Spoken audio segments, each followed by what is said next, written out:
Mnoho let zpátky bylo jedno zářící město chráněné zlatými branami, známé jako nebe. Vládly mu pouze bytosti čirého dobra, andělé, kteří uctívali dobro a chránili svět před zlem. Jeden z těchto andělů byl Lucifer. Byl to snílek s nápady pro všechno živé. Ale vyšší andělé si mysleli, že je to potížista. Mysleli si, že je pro svět nebezpečný. Takže mu nezbylo nic jiného, než se jen dívat, jak se mi svět tvoří. Z zemského prachu stvořili Adama a Lilith. Ale i když si měli být rovní, Adam považoval nadváhu a Lilith se mu odmítala pořídit. Utekla z rajské zahrady a přemýšlela nad svými myšlenkami, dokud jí nenašel Lucifer. Dva optimiští snílci se do sebe bláznivě zamilovali. Společně chtěli roznést neškodnou magii, kterou by mohli užít k dobru.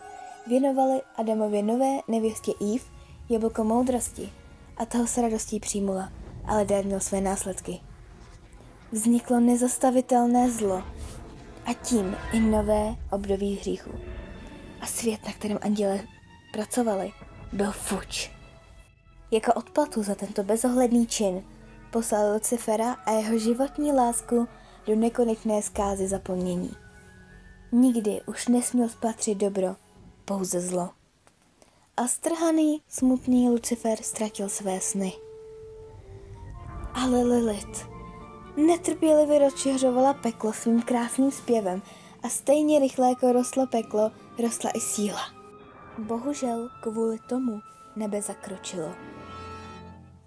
A to vysláním armády každý rok na vyhubení pekla, aby se nikdy nemohlo nebe rovnat. A Lilithina naděje zůstala. A její sen přechází na její mocnou dceru, princeznu pekla. Neboj, mami, budeš na mě hrdá.